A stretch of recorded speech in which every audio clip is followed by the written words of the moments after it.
Welcome to the Health and Wellness Marketplace. Here's your host, Laura Lewis.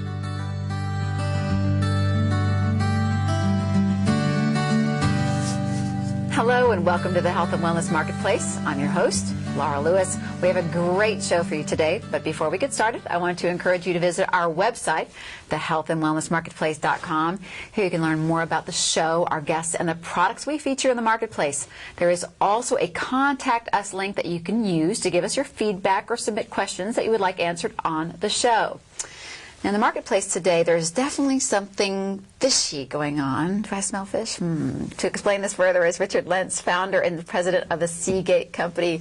Richard, thanks for being here. Thank you for inviting me. Oh, what is that, Richard? Yes, no, this is we've seen this before. We've seen it, and this is what you're smelling. Mm-hmm. This is our shark cartilage pointer, but it's there for a purpose because this was our first health food product. 1994, when we first entered the industry as a fishing company only. Well, yeah, I was going to ask you, basically you had a fishing company, but you had, it says, when did your interest in farming and fishing begin? So you started out? Started out actually in 1981. This is, it's been a long time that we've been fishing. And we're still fishing, but we just converted. We're not fishing for the sake of just having filleting sharks and anchovies for food. We're actually doing more of this operation really as a supply for our health food products. Okay. And that progressed for 5 years. We were just continuing as a fishing company making shark cartilage for pets, shark fin cartilage. And this is shark cartilage right here. Yeah. This is a actual vertebrae of a shark? Exactly. This is about 1/3 of the length. I had to cut it in half because I couldn't fit it on the plane, and I was worried about the NSA people saying that what is that? Yeah, weapon. Holding. I could break into the cockpit with a giant piece of shark cartilage. Oh, don't say that. Oh, my gosh. Okay. And also, it's so smelly that I didn't want to have to carry it on the plane because there would be a way to get a seat without anybody next to you. Yeah. Excuse me, may I move? Yeah. Well, my wife sometimes goes on a plane with a mask, because she's so afraid of getting infections because she's gotten very sick from taking airplane flights. Okay. And if she's on a plane where there's open seating, where there's extra seats, and she's sitting on an aisle seat or in the middle, and she's wearing this double cartridge mask. Then nobody wants to sit next to her. So it's a good play. Oh, wow. Maybe I'll try that sometime.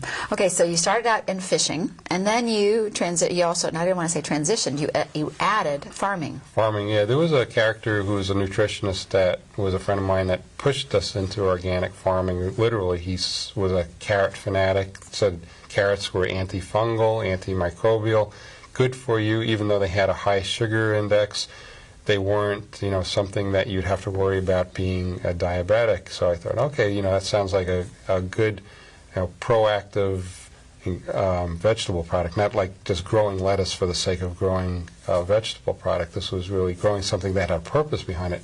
So we started organic farming, carrots, in about 1997, 98, and then once you have a farm, the hard part is setting it up to begin with. You don't have a tractor, you don't have fertilizer, you need people to work the fields, people to pick and plant, but once you have that all set up and the irrigation and you're dropping a well down, then it's easy to farm other things. I think we have a photograph of your farm, as a matter of fact, right here.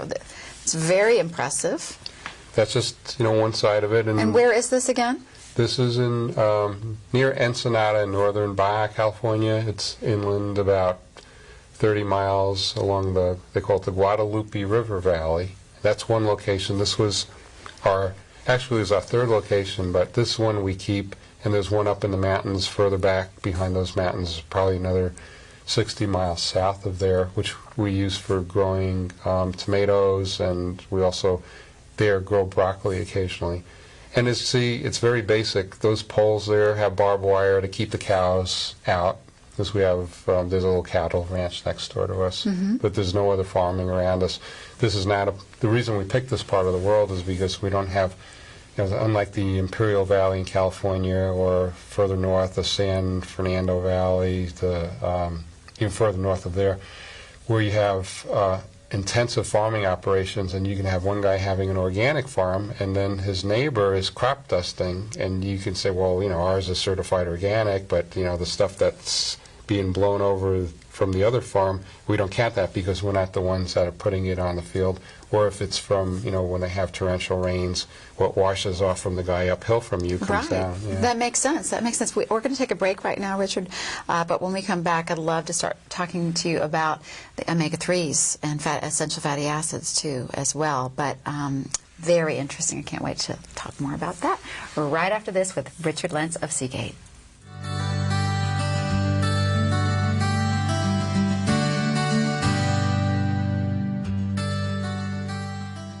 Seagate Olive Leaf Throat Spray is a natural homeopathic medicine for the temporary relief of colds, mouth, and throat irritations.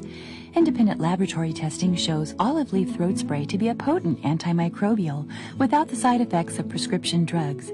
Seagate processes a variety of health food products made from their own organic farm and fishing operations.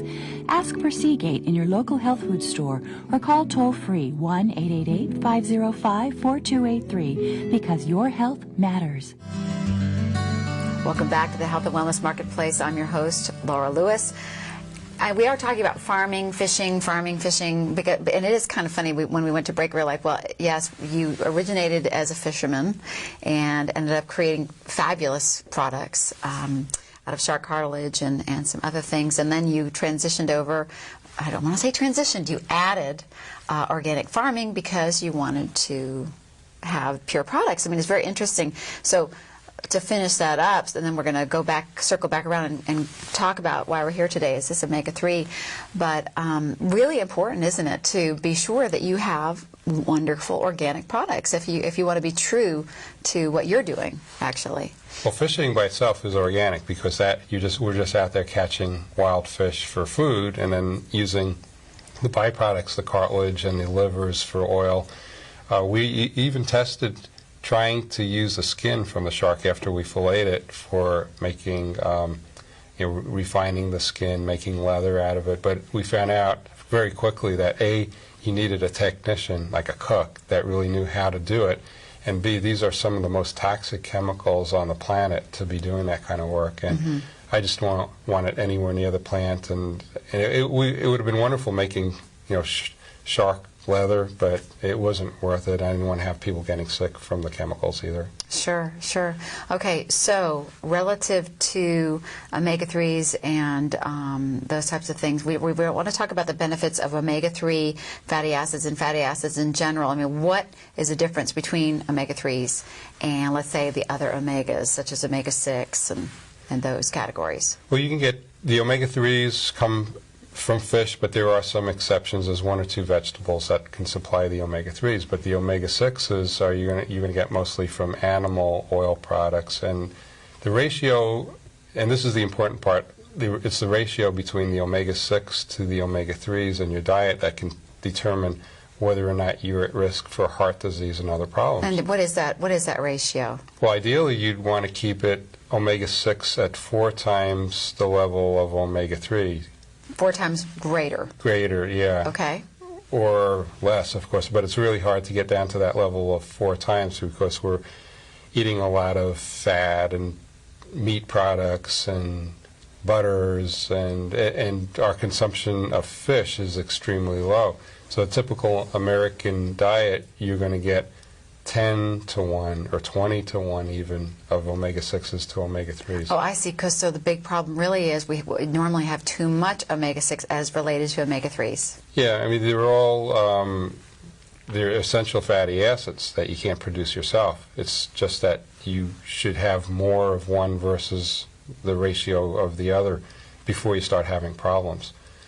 Omega-3s are composed primarily, probably 90% are DHA and EPA, which are, in the case of our shark liver oil, we have 20 out of 100 milligrams, 30% or 30 milligrams is going to be omega-3s, and out of that, 26 milligrams will be EPA and DHA. The other is a combination of other fatty acids. Well, you're mentioning DHA. What exactly is DHA? I think that you even brought in a study about DHA, but maybe you can explain a little bit more about that. I don't know if we've got that graphic coming up or not, but what is DHA?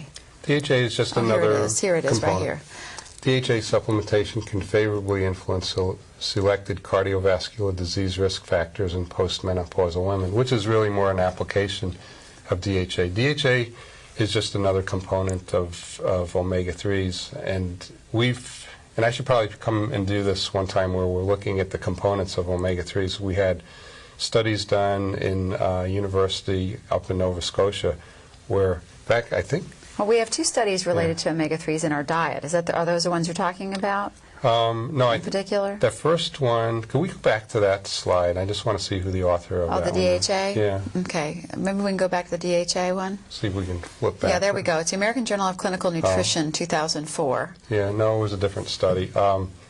There is work done at this marine lab in Nova Scotia for us. They do most of the fish oil testing around the world, and this doctor there that does, he's the chief researcher, PhD, head professor at the university. He does most of our fish oil testing, and he's written a lot of articles on the omega-3 fatty acids and the actual components when we sent the shark liver oil to him, and we've done this also with sardine oil, which is not a liver oil, it's an oil removed from the body meat of the fish. Okay. And these things come out 6 pages long with all the components of what's in shark liver oil, and the omega-3 component is half of the analysis. But really? Yeah, really? But it's kind of like when you talk about olive oil and you hear oleic acid, and that's like 80% of the composition of olive oil, but there's other ingredients in the olive oil, and that's the same thing. This is just kind of the buzzword for shark liver oil and fish oil is the omega-3s, and now omega-3s, everybody not just in the health food industry, but in the mass market, they're putting on their labels omega-3s. Well, everybody's become aware of the fact that omega-3s are good for you. We actually have 2 studies about omega-3s in our diet. Here's one. Omega-3 fatty acid enriched diets significantly increase the cardiac content of omega-3 fatty acids and decrease the levels of omega-6. And that's and then we've got another one here. Common foods such as eggs, chicken, etc., which were once a rich source of omega-3 are now lacking it. Given the importance of omega-3 in a variety of body functions as well as in the prevention of disease, in the coming years, agricultural research and development will have to target enrichment of foods with omega-3s, and that's the Israel Medical Association Journal.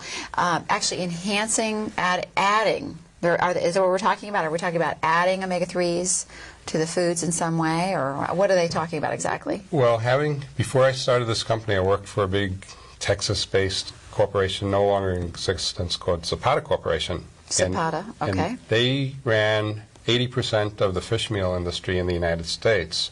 It's since changed. I think they call themselves Omega Protein, and they went private, and some ballpark billionaire bought them out.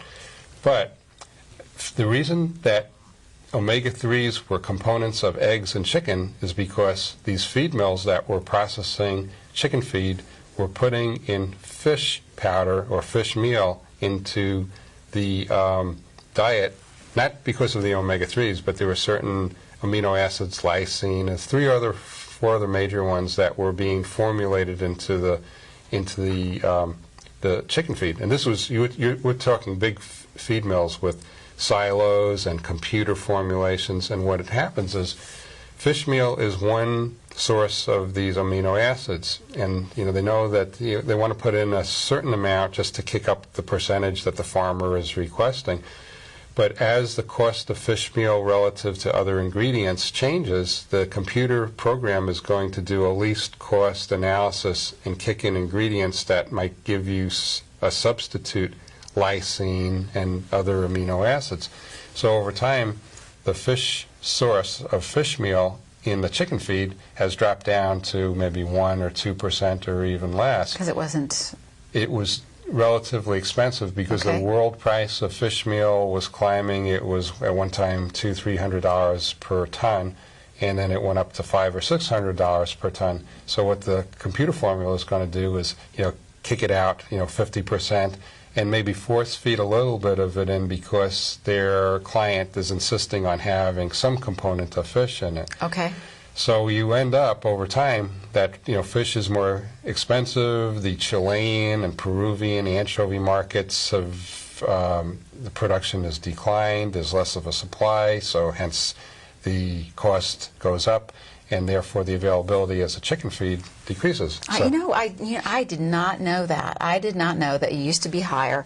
Now it's lower, whereas poultry and eggs, they used to be a great source of omega-3s, and now it's down completely. That is so fascinating. We have to take a break, Richard, but when we come back, let's talk more about this subject. We'll be right back with Richard Lentz after this. Welcome back to the Health and Wellness Marketplace, talking about omega-3s, which are essential fatty acids. Essential, Richard Lentz, meaning we need it. We need it in our diet. And fish oils are a great source of omega-3s, which is part of what you guys have.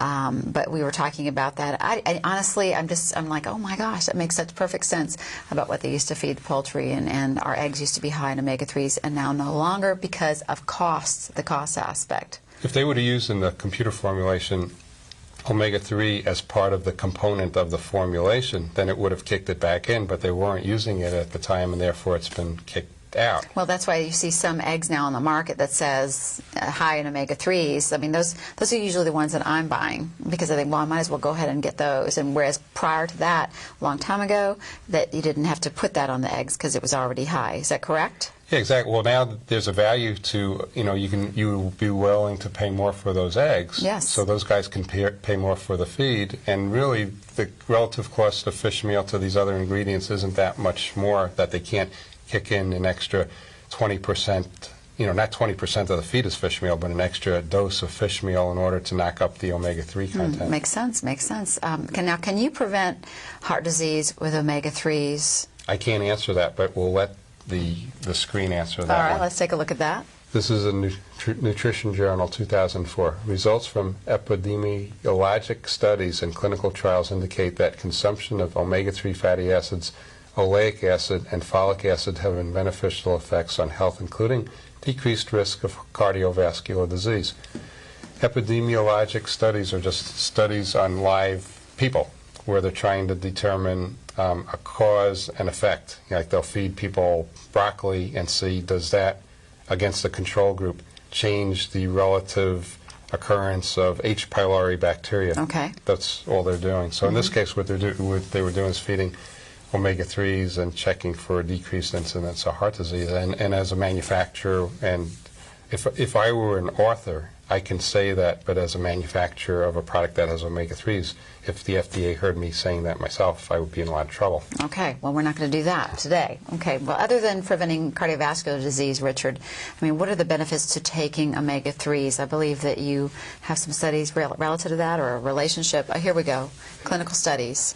Yeah, clinical studies support the cardioprotective and anti-inflammatory effects of omega-3 fatty acids. In addition, research also demonstrates the use of omega-3 supplementation in preventing debilitation in cancer patients. So what they're saying here is both, if you have a inflammatory problems, you have like arthritis or, just joint pain. Sure. And I have a knee that's bone on bone. When I run on it, it'll be inflamed a little bit. You can take this as, and I've done this on a show way back in time, where these are COX-2 enzyme inhibitors. Okay. And these are anti-inflammatory agents. This is the omega-3s that will help reduce the production of this prostaglandin, which your body naturally produces in response to injury. But when it gets out of control and your body is producing it, just haphazardly, making other parts of your body inflamed. Cause inflammation everywhere where it really shouldn't. Where it shouldn't, which causes pain. Right. That they're saying that this is another alternative method of controlling this inflammation response of the body for really no apparent reason. Well, we know there are many benefits to taking omega-3s. I do know that. We have got a viewer that has another question about fish oil. Let's take a look. How much fish oil should I be taking every day? See, that's to me that's a funny question, because fish oil is, to me, a food. It's food, actually. When I've talked to people about oils, such as having, olive oil in your diet, or then you even go to the encapsulated flax oil, which would be another source of essential fatty acids, those kind of things. Well, I thought, well, you could take it by the tablespoon, but I don't think you'd want to take shark liver oil by the tablespoon. No, not unless, if you grew up in the early 1900s when you'd have castor oil or whatever by the tablespoon. I guess if you were bad, I don't know, my grandparents probably gave it to my father. But in this case, more is better, and it's not a medicine, so there's no fixed how much you should take. I take 3 capsules, 750 milligrams a day. You could do fine taking 10 times that amount, and it's not going to hurt you and probably be a benefit to you. And we make we mentioned in one of the previous studies oleic acid, which is strictly from olive oil. Olive oil has like 80% oleic acid. Now, we recommend 2 capsules a day to people just as a basic supplement. The FDA allows you to put on your label that it's a preventative of heart disease, but they recommend taking an order of 22 grams, which would be 22 capsules of olive oil equivalent, either capsules or that amount in your food. And we have those capsules right here. That's a lot. I don't know if the camera can zoom in on that thing. Those are big capsules, and 22 or 24 of those capsules is going to give you a lot of calories, because 1 gram of fat, whether it's fish oil or olive oil or omega-3s, is going to give you 10 calories per gram. So 230 calories is what you get from 23 capsules, which is a lot of extra calories. Right, truly. So if you just do that and you don't reduce your calorie intake somewhere else, you're going to gain weight. So we don't recommend what the FDA was saying. I mean, sure, you can, that effect will reduce heart disease, but it'll probably blimp you out. Well, blimp you out, right. Fat is fat. Even though if it's good fat, it still has high calories. Exactly. We've got to take a break. When we come back, we'll talk more about omega-3 fatty acids and your health right after this. At Seagate, we grow organic broccoli sprouts on our own farm and freeze-dry and process the sprouts in our own plant. Broccoli should be a part of your daily diet, providing high levels of sulforaphane, one of nature's strongest anti-cancer nutrients. Seagate broccoli capsules are a convenient and inexpensive way to take your daily serving, and you don't even have to taste them. Call 888-505-4283 to request information on Seagate's products and to place an order, or have your local health food store order these products for you. That's 888-505-4283.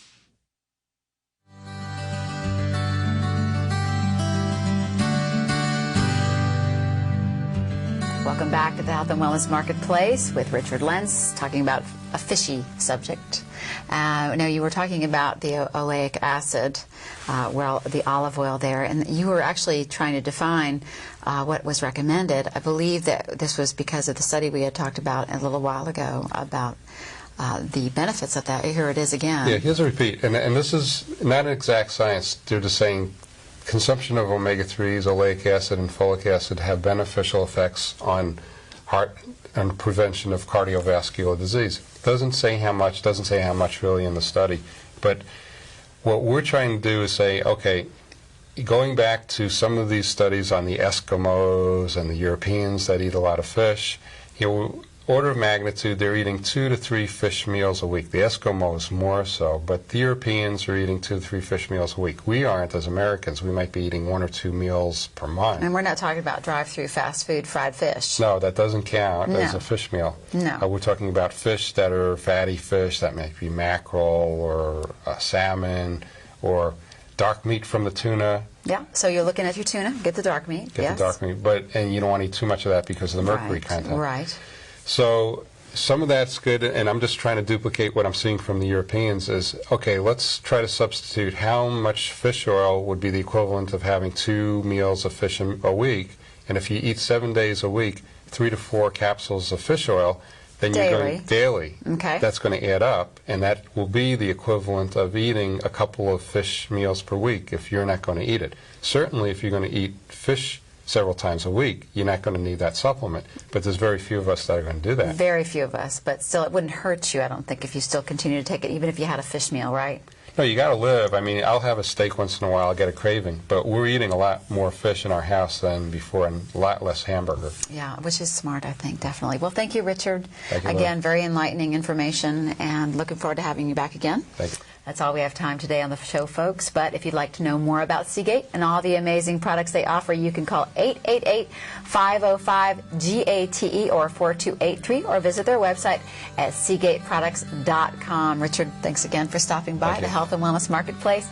And to all of you at home, thank you for visiting the market as well. We're open again tomorrow at the same time, same place, so be sure to tune in.